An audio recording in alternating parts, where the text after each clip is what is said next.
Hello friends, स्वागत है आपका हमारे यूट्यूब चैनल कॉम्पिटिटिव वर्ल्ड में। दोस्तों, वैसे तो मैंने सोचा नहीं था कि ये वीडियो बनानी पड़ेगी, क्योंकि जस्ट एडमिट कार्ड वाले वीडियो में ही मैंने आपको लगभग सारे डिटेल्स बता दिए थे। बट एक्चुअली क्या हो रहा है कि अभी भी कुछ लोगों के बीच में थोड़ा सा मिसअंडरस्टैंडिंग कह लीजिए, या थोड़ा सा समझ नहीं पा रहे वो चीज़ों को, या कुछ भी ऐसा जो भी है, तो उसके रिगार्डिंग मुझे ये वापस से बढ़ाना पड़ रहा है। ठीक है। और हुआ क्या है कि एक सेकंड यार, अच्छा 2 मिनट इसको देख लीजिए। उसके बाद क्या होगा कि कुछ लोगों के जो एक मेल भी आया मेरे पास, वो थोड़ा सा फ़नी टाइप का भी लगा, मे बी जेन्यून हो या फिर मजाक कर रहे हो, वो मैं अभी आपको शो करूँगा कि क्या था मेल में।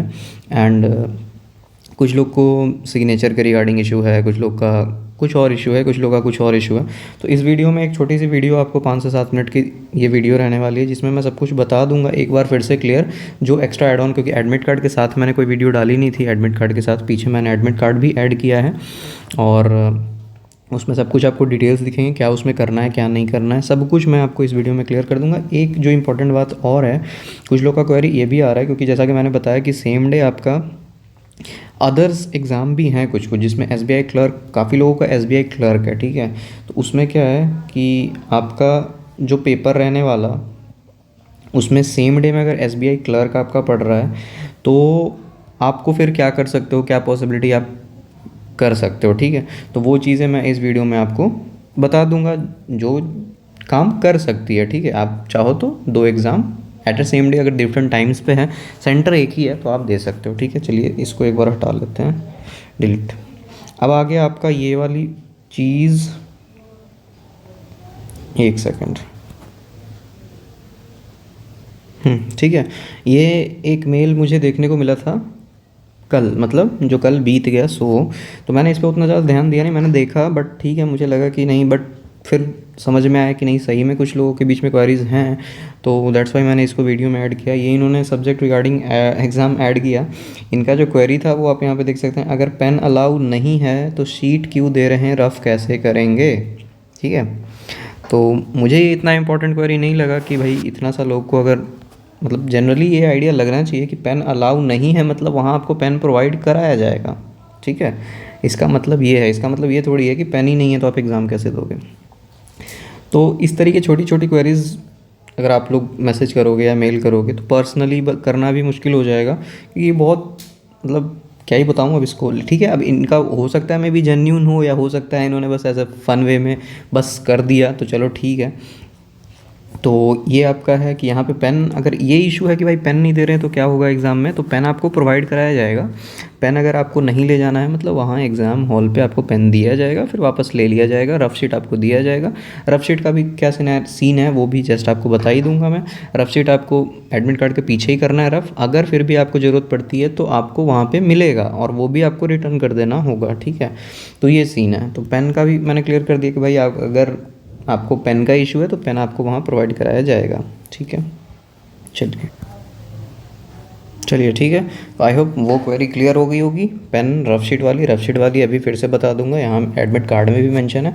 जिन्होंने एडमिट कार्ड डाउनलोड किया होगा उनको तो पढ़ा ही होगा आप लोग ने इंस्ट्रक्शन, ऐसा तो नहीं है नहीं पढ़ा होगा, तो पता होगा। बट फिर भी कुछ क्वेरीज हैं ऑलरेडी, जैसे अभी एक क्वेरी आ रहा था सिग्नेचर को लेके कि भाई सिग्नेचर प्रिंट नहीं है। सब क्लियर कर दूंगा अभी। देखिए, बहुत ज़्यादा घबराने की ज़रूरत नहीं है किसी भी चीज़ को लेकर। सबसे पहले इंपॉर्टेंट बात, जो आपका एडमिट कार्ड है, सबसे पहले चेक आपको क्या करना है, आपको ये 3 चीज़ मेंशन है कि नहीं उस पर। ठीक है। ये 3 चीज़ मेंशन होना चाहिए जब भी आप एडमिट कार्ड लेके जाओगे एग्ज़ाम हॉल में, तो आपको वो यहाँ पे ये चेक किया जाएगा। अगर आपके एडमिट कार्ड पे ये नहीं है, या प्रिंट के दौरान ये काट दिया गया है, या यहीं से नीचे की ओर प्रिंट कर रहे हो और ये वाला सेक्शन आपके प्रिंट एडमिट कार्ड में नहीं आया है, तो ये चीज़ आपको ध्यान रखना है। सबसे पहली ध्यान देने वाली चीज़ है ये कि अब आप IP एड्रेस जब आप डाउनलोड कर रहे हो तब आप किस डेट टाइम में कर रहे हो, एंड टाइम क्या है। ये मैंने जस्ट अभी लास्ट नाइट डाउनलोड किया था, तो उसकी वीडियो मैं आपको प्रोवाइड करा रहा हूँ। ठीक है। तो ये एडमिट कार्ड आपको इस तरीके से देखने को मिलेगा, जहाँ पे यहाँ पे आपको फ़ोटो देखने को मिलेगा आपका। ठीक है। यहाँ पे आपको रोल नंबर रहेगा, नाम रहेगा, ID कार्ड जो आपने जमा किया है, मतलब फॉर्म भरते टाइम दिया है वो, आधार इनेबल्ड रजिस्ट्रेशन में यस और नो वाला ऑप्शन आपसे पूछा गया था, जो बायोमेट्रिक में काम आएगा। अगर इस बेसिस पे है तो वो बायोमेट्रिक में डिफर करेगा, दोनों का अलग अलग किया जा सकता है। कैटेगरी यहाँ पे दिख रही है आपको, कैंडिडेट आईडी दिख रहा है, डीओबी दिख रहा है, आईडी कार्ड नंबर जो आपका ये आईडी कार्ड है उसका नंबर यहाँ पे दिख रहा है, पर्सनल विद डिसेबिलिटी अगर यस नो यहाँ पे आपको शो हो रहा है, ठीक है। अब यहाँ पे जैसा कि मैंने बताया था कि मैंने जिनके रजिस्ट्रेशन नंबर और प्रीवियस वीडियोस बनाए हैं ये उन्हीं का एडमिट कार्ड है, तो मोस्ट प्रोबेबली इनका एग्ज़ाम नहीं ही होगा, मतलब एब्सेंट ही होंगे, क्योंकि सेंटर आप लोग देख सकते हो ये नागपुर में है, नागपुर महाराष्ट्र में। और जैसे कि मैंने प्रीवियस वीडियो में बताया भी था कि नेक्स्ट डे 1 तारीख को दूसरी पेपर है एसबीआई की, तो वो अटेंड करना है। तो वो भी क्वेरी, ये एक और क्वेरी है एसबीआई का लेके, मतलब SBI in the sense SBI नहीं, कोई भी आपका दूसरा पेपर है तो मेरा सजेशन ये है कि कोई सा भी आपका पेपर रहे और उसके साथ आपने एम्स डाल रखा है तो फ़र्क नहीं पड़ता कि एम्स में आपको 3,000 रुपये लग गए हैं तो आपको ये पेपर देना मैंडेटरी है।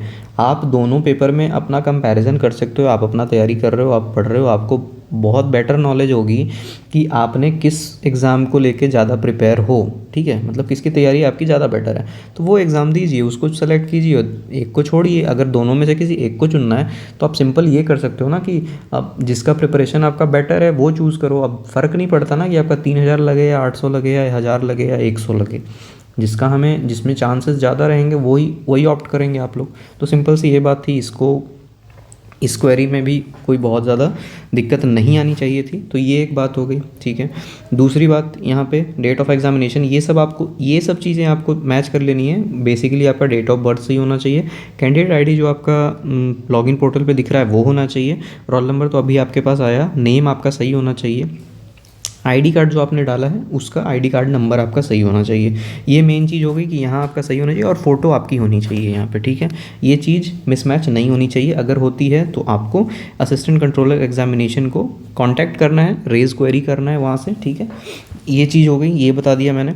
यहाँ पे आपको एंट्री स्टार्ट टाइम दिख रहा है, रिपोर्टिंग टाइम दिख रहा है, एंट्री क्लोजर टाइम दिख रहा है, एग्जामिनेशन टाइमिंग आपको दिख रही है, ठीक है। यहाँ पे आपको सेंटर का एड्रेस दिख रहा है और ये आपको कॉलेज दिख रहा है, यहाँ पे सेंटर कोड दिख रहा है, सेंटर नेम दिख रहा है, ठीक है। अब इसमें क्या है कि रिपोर्टिंग टाइम 7 बजे का है, तो इनके लिए भी नीचे कुछ एडेड है, वो मैं अभी बता दे रहा हूँ। जो भी पर्सन डिसेबिलिटी से हैं या उनको ऐसे कोई पर्सन जिनको कोई रिलीजियस बिलीफ के कारण कुछ ऐसा उन्होंने वियर कर रखा है या पहन रखा है, जैसे हाथ में हो गया, गले में हो गया, कुछ में भी हो गया, उनको प्रायर पहुँचना होगा इस टाइम से, ठीक है। तो आपको 7 बजे से पहले पहुंच के वहाँ कांटेक्ट इस्टेब्लिश करना होगा कि भाई ये चीज़ हैं, और पर्सनल विथ डिसेबिलिटी जो हैं उनको भी पहले पहुंच जाना होगा सेंटर एड्रेस पे, ठीक है, प्रायर मतलब इस टाइमिंग से पहले, ठीक है। इस टाइमिंग के बाद पहुंचोगे आपको एंट्री नहीं दिया जाएगा, तो इसका खास ध्यान रखिए कि जिस शिफ्ट में है उसका एंट्री क्लोज़र टाइम जो है उससे आप पहले पहुंच जाएं। एग्ज़ाम आपका 9 से 12 रहने वाला है। इसका क्वेरी एक और है कि भाई 90 मिनट का पेपर है तो 3 घंटा क्यों, ठीक है, ये भी आपको बताऊंगा, जस्ट अभी नीचे ऐड कर दिया गया है उसको भी एडमिट कार्ड में ही। काफ़ी लोग को क्लियर हो गया होगा, फिर भी कमेंट्स देखने को 2-4 मिल ही जा रहे हैं, शायद उन्होंने पढ़ा नहीं है, अभी तक डाउनलोड किया नहीं या डाउनलोड हुआ नहीं होगा, ये पॉसिबिलिटी हो सकती है। यहाँ पे एक आपको कोड नंबर दिया गया है, यहाँ पे 3 चीज़ लिखी गई हैं। No candidate shall be permitted after entry closure time, इसके बाद नहीं मिलेगा। All candidate required to instruction आपको पढ़ना है, एंड होने के बाद ही आपको निकलने को दिया जाएगा, ठीक है। अब देखिए यहाँ पे जो इनका जो एडमिट कार्ड या ग्रुप पोस्ट नंबर 2 यहाँ पे आपका मेंशन होगा। शॉर्ट नेम जो आपको 20 तारीख की नोटिस में मिली थी, जो मैंने आपको वीडियो से भी बताया था, उसमें शॉर्ट नेम पोस्ट का AAO है। ड्यूरेशन यहाँ पे 90 मिनट आपको देखने को मिल रहा है, ठीक है। तब ऐसा नहीं है कि आपका एग्ज़ाम 90 मिनट का है तो आपको 3 घंटा बिठा कर रखा जाएगा। आपका एग्ज़ाम खत्म हो जाएगा 90 मिनट का ही है, तो आपको 90 मिनट के बाद थोड़ी सी फॉर्मेलिटीज़ जो होगी बायोमेट्रिक की वो करके और एडमिट कार्ड वापस लेके, रफ शीट वापस लेके, पेन वापस लेके आपको फिर छोड़ दिया जाएगा। 3 घंटे उनके लिए है जिनका दो पोस्ट है, जिनका 2 पोस्ट में पेपर है और उनका सेम शिफ्ट में अगर बैठ रहा है, मतलब मान लो एक दिन 2 पोस्ट के पेपर हैं, मान लो सपोज एज एग्जांपल बोल रहा हूँ कि मान लो 1 2 2 पोस्ट है, दोनों का एग्ज़ाम एक दिन पढ़ रहा है और वो एक शिफ्ट में किन्हीं बंदे ने 1 भी डाला 2 भी डाला, तो उनका पहले 90 मिनट में 1 हो जाएगा, दूसरे 90 मिनट में 2 हो जाएगा, और ये लगातार होगा, इसमें कोई ब्रेक नहीं मिलेगा आपको, इसलिए 3 घंटे का टाइमिंग यहाँ पे रखा गया है। साफ साफ इन्होंने लिखा है examination of 2 post might have scheduled in 1 shift where candidate have to take an examination after other, मतलब जस्ट एक के बाद दिया जाएगा 90 minute duration each. No break will be given between 2 sets of 90 minutes in each shift. 2 shift में आपको कोई break नहीं दिया जाएगा। अगर आपका कंटिन्यू पेपर पढ़ रहा है तो आपको लगातार 3 घंटे का पेपर देना होगा, 90 मिनट पहले एक पोस्ट का, 90 मिनट बाद में दूसरे पोस्ट का। तो आई होप ये वाली चीज़ भी क्लियर हो गई होगी। अब एक क्वेरी देखने को मिला, कमेंट में भी दिख रहा है, हालांकि एक बंदे ने वहाँ बताया भी है रिप्लाई करके कि भाई सबका ही ऐसा है, आपको चिंता करने की ज़रूरत नहीं है, ठीक है। तो ये बिल्कुल सही बताया उन्होंने कि यहाँ पे जो सिग्नेचर है ये आपको डिक्लेरेशन बेस्ड दिया गया है। जब आप प्रिंट कर लोगे तो यहाँ आपको फिज़िकली साइन करना है, ठीक है। अब मेरे हिसाब से आप अभी साइन मत कीजिएगा, ये चीज़ आप प्लेस एंड डेट मेंशन कर ले सकते हैं या इसको भी छोड़ सकते हैं, क्योंकि इसको करने में बहुत ज़्यादा समय तो मिलेगा नहीं। कोई कुछ ऐसा हो सकता है कि भाई आप पहले से साइन करके आए हो, ऐसा हो सकता है ना। मान लो बायोमेट्रिक में अटेंडेंस में तो आप वहाँ साइन करोगे, बट ठीक है, इसको आप ऐसे रहने दीजिएगा। जब आप एग्ज़ाम्स में जाइएगा वहाँ पे इंस्ट्रक्शन एक बार देख लीजिएगा, इन्विजिलेटर क्या इंस्ट्रक्शन दे रहे हैं, तो आप यहाँ उस टाइम पे साइन इसको कीजिएगा, ठीक है। अगर मेरी माने तो पहले भी कर लेते हैं तो ऐसा सच प्रॉब्लम नहीं होनी चाहिए, क्योंकि बस एक ये डिक्लेरेशन है कि आप इसको डिक्लेयर कर रहे हो कि ऐसा ऐसा जो भी यहाँ पे लिखा है सही है। Place date and signature of candidate, तो यहाँ पे आपको ऐसा नहीं कि प्रिंट सिग्नेचर आना था, ये सिग्नेचर यहाँ पे आपको करना होगा, ठीक है। क्योंकि पहले से सिग्नेचर आपको कैसे करके दिया जाएगा, डिक्लेरेशन जब आपने कहीं पे टिक ही नहीं किया फिलहाल एडमिट कार्ड डाउनलोड करते वक्त, तो कैसे होगा। लास्ट टाइम जो ये हुआ था ना, एडमिट कार्ड डाउनलोड करने से पहले डिक्लेरेशन टिक बॉक्स में टिक कर लेना था, तब डाउनलोड हो रहा था, ठीक है। इस बार वैसा नहीं है, तो इस बार आपको यहाँ पे फिजिकली सिग्नेचर करना है। तो मेरे समझ से अगर मेरी बात मानिए तो इसको आप सेंटर पे ही कीजिएगा। अभी कर लेते हैं, उसमें भी कोई दिक्कत नहीं है, सेंटर पे करें तो ज़्यादा बेहतर है, क्योंकि ऐसा तो बहुत ज़्यादा टाइम इसमें वेस्ट होना नहीं है।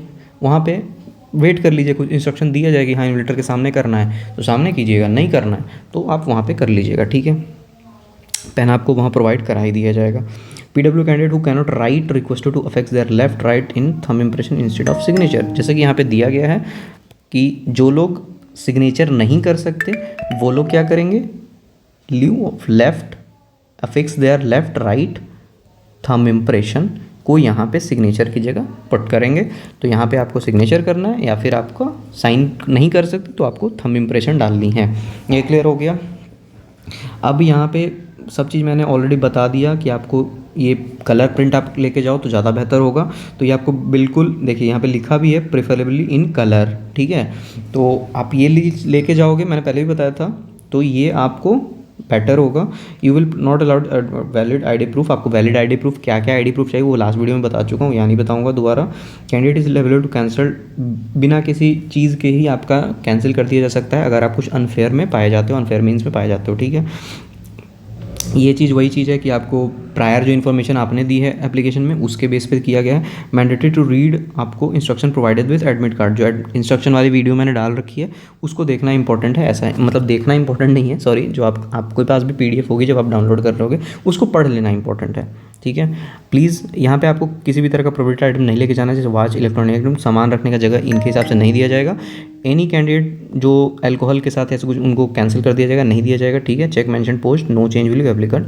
ग्रुप पोस्ट आपको चेक कर लेना है, जैसे मैंने बताया ऊपर जो भी मेंशन है वो सही होना चाहिए, उसमें अगर गड़बड़ी है तो आप क्वेरी रेज कर सकते हो। इन सब चीज़ के लिए क्वेरी रेज करने का कोई मतलब नहीं है, वो जवाब भी नहीं देंगे कि आप सिग्नेचर ऑफ कैंडिडेट का कर रहे हो कि मेरा सिग्नेचर नहीं आया है सर, तो उसका कोई मतलब है नहीं। फिर ये बायोमेट्रिक जिस भी रिक्वायरमेंट होगी वो कंडक्ट कराने का इनके पास मतलब राइट है, ठीक है। ये मैंने ऑलरेडी पहले बता दिया कि रिलीजियस बिलीफ या कस्टम कुछ रिक्वायरमेंट है तो आपको पहले रीच करना पड़ेगा सेंटर को। Use the back of rough sheet के लिए आपको एडमिट कार्ड का बैक करना पड़ेगा, अगर आपको ज़रूरत है तो वो आपको एक रफ शीट प्रोवाइड करेंगे और उसको आपको वापस कर देना है। At the end of examination mark your attendance, तभी आपको अटेंडेंस मार्क किया जाएगा जब आप उसको रिटर्न कर दोगे। फेल हो जाओगे, मतलब नहीं रिटर्न करोगे, तो आपको इवैल्यूएशन, आपके आंसर को नहीं इवैल्यूएट किया जाएगा। Exact time for the examination hall after completion of exam is subject to additional time required for the admit card collection. अब देखिए 90 मिनट है तो ये नहीं हो सकता कि 90 मिनट है जस्ट आपको छोड़ दिया जाएगा, उसके बाद कलेक्शन में जो टाइम लगेंगे, बायोमेट्रिक में जो टाइम लगेगा, अटेंडेंस में जो टाइम लगेगा, उसके बाद आप लोग को छोड़ दिया जाएगा, ठीक है। यहाँ पे आपको एक कंट्रोल नंबर दिख रहा है, यहाँ पे छेड़छाड़ कुछ नहीं करनी है। यहाँ पे ये आपको एग्ज़ाम हॉल में लिखना है, ये आपको एग्ज़ाम हॉल में लिखना है, इन दोनों को भी खाली छोड़ देना है। यहाँ पे भी आपको कुछ नहीं करना है यहाँ, क्योंकि इन्विजिलेटर नेम एंड सिग्नेचर है, 2 लोग का वहाँ नाम आएगा, सिग्नेचर आएगा। एग्ज़ाम हॉल या एडमिट कार्ड जमा करने से पहले ये आप लोग ज़रूर एश्योर कीजिए कि ये वाला बॉक्स भर जाए, ठीक है। बाकी यहाँ पे लिखा गया है check your information in admit card. अगर कुछ भी ऐसा होता है जो गलत है, जो असिस्टेंट कंट्रोलर के एग्जामिनेशन में उनके नोटिस में दिया जाए, आप उनको इमीडिएटली दीजिए। Entry subject to the production of original print of admit card with proper details, valid original identity card. ये वही है, आपको ओरिजिनल कार्ड चाहिए, ओरिजिनल एडमिट कार्ड चाहिए and original identity proof ID चाहिए, ठीक है। अब कुछ लोग ये पूछ रहे थे कि फ़ोटोकॉपी ले जाएं कि नहीं आपका क्या बोलते हैं एडमिट कार्ड के लिए, मतलब आईडी प्रूफ के लिए, ठीक है। तो आईडी प्रूफ का मैं यही कहूँगा कि ले लीजिए, बेटर होगा। क्या पता, मतलब वो सेंटर पे डिपेंड करता है यार, कि कुछ सेंटर होते हैं कि जो फालतू का लेते हैं, ठीक है, फालतू का वो जमा करते हैं। ऐसा कुछ है नहीं आपके एडमिट कार्ड में, तो नहीं ले जाइएगा तो भी कोई फ़र्क नहीं पड़ता। बट सेंटर के हिसाब से, जैसे मैंने कई सारे एग्ज़ाम्स में देखे हैं ऐसा कि वो बगल में जो बाहर आपका वो होता है ना, क्या बोलते हैं, जो बैग्स जमा लेते हैं, वहाँ पे जो इमीडिएट एडमिट कार्ड आपको प्रिंट करके देते हैं या आईडी प्रूफ निकाल के देते हैं, उनका कुछ सेंटर से टाइप होता है, ठीक है। तो उस बेसिस पे वो लोग क्या कहते हैं कि आपको एडमिट कार्ड की आईडी कार्ड की फ़ोटोकॉपी चाहिए होगी, और फ़ोटोकॉपी जैसे ही आप उनको सबमिट करेंगे वो एक डब्बा रखे रहते हैं, उसी में फेंक देते हैं एडमिट कार्ड के साथ निकाल के। तो टाइप का इन द सेंस क्या हुआ कि इनके पास से उतने पेपर्स तो निकल गए ना, इनका सेल कुछ हो गया और ये कुछ कमीशन दे देंगे सेंटर को, तो ऐसा होता है, ठीक है। तो ये होता है जनरली। तो मेरे हिसाब से अगर आप एक फ़ोटोकॉपी कैरी कर लो तो आपको बढ़िया होगा। अगर ज़रूरत पड़ा तो निकाल के दे देंगे, नहीं ज़रूरत पड़ा तो बैग में रह जाएगा, आगे कहीं काम आ जाएगा, ठीक है। ये किया जा सकता है। एंड अब बात रह गई कि सेम डे अगर जिनका एसबीआई का पेपर है या किसी और चीज़ का भी पेपर है और आपको अटेंड करने में आप सक्षम हैं, ठीक है, आप अटेंड कर सकते हैं। इन द सेंस कि ये पेपर आपका मॉर्निंग शिफ्ट में है और एम्स वाली पेपर इवनिंग शिफ्ट में है, या उल्टा ये एम्स वाली इवनिंग में है, एम्स वाली मॉर्निंग में है और कोई दूसरी पेपर जो है वो इवनिंग में है, और आपको बीच में एक आध घंटे का ही समय मिल रहा है इस सेंटर से उस सेंटर में पहुंचने का। क्या कर सकते हो आप, आपको जो भी एग्ज़ाम है उसका एडमिट कार्ड आप कैरी करना साथ में, ठीक है। एंड क्योंकि सेम डे आपका पेपर है, आप वैसे ही कैरी करोगे, तो आप उस चीज़ को कैरी कीजिएगा। आप सेंटर पे प्रायर पहुंचिएगा, जो यहाँ पे रिपोर्टिंग टाइम अगर 7 बजे है, आप 7 बजे से पहले पहले पहुंच जाइएगा। वहाँ जो भी चेकिंग स्टाफ या इन्विजिलेटर नीचे आपको मिलेंगे, उनसे आप अपनी ये वाली चीज़ शेयर कीजिए, क्योंकि वो आपको पहले ही पहुंचना पड़ेगा और सब कुछ उस हिसाब से किया जाएगा। तो वो वहाँ पे कोऑपरेट ज़रूर करेंगे कि आपका एग्ज़ाम होते ही आपको एज सुन एज़ पॉसिबल वहाँ से छोड़ दिया जाएगा, जिससे कि आप जल्दी दूसरे एग्ज़ाम के सेंटर पे पहुँच सकते हो। तो ये चीज़ आप कर सकते हो। अदरवाइज़ बाकी डिटेल्स मैंने प्रीवियस वीडियो में सब कुछ बता दिया। अब इसके अलावा कोई भी क्वेरी नहीं रहनी चाहिए, जहाँ तक मैं समझ रहा हूँ कि एक एक चीज़ मैंने बता दिया है कि यहाँ से क्या क्या आपको करना है, कहाँ पे गड़बड़ी आपको ढूंढनी है। अगर इस वाले सेक्शन में आपका कुछ गड़बड़ है, ठीक है, तब जाके आपको क्वेरी मतलब रेज क्वेरी करना है। इसके अलावा कुछ भी गड़बड़ नहीं है कहीं पे भी, ये इसमें गड़बड़ नहीं है, इसमें गड़बड़ नहीं है, कहीं भी कोई गड़बड़ नहीं है एडमिट कार्ड में। बस ये वाला सेक्शन में आपका क्लियर होना चाहिए, फ़ोटो से लेके नाम, आपका candidate ID, date of birth, ID number and ID का टाइप। ऐसा नहीं कि यहाँ आधार कार्ड हो, यहाँ दूसरा नंबर दिख रहा हो, यहाँ डेट ऑफ बर्थ कुछ दूसरा दिख रहा हो, तो वहाँ पे आपको दिक्कत आएगी। तो उसके लिए आपको करना है, और मेन चीज़ ये वाली जो मैंने बताई, ये आपके एडमिट कार्ड पे मेंशन रहनी चाहिए, ठीक है। बाकी सब कुछ नॉर्मल है और किसी चीज़ में पैनिक करने की ज़रूरत है नहीं। आप लोग बिल्कुल आराम से अच्छे से एग्ज़ाम दे सकते हो, ठीक है। चलिए, थैंक यू।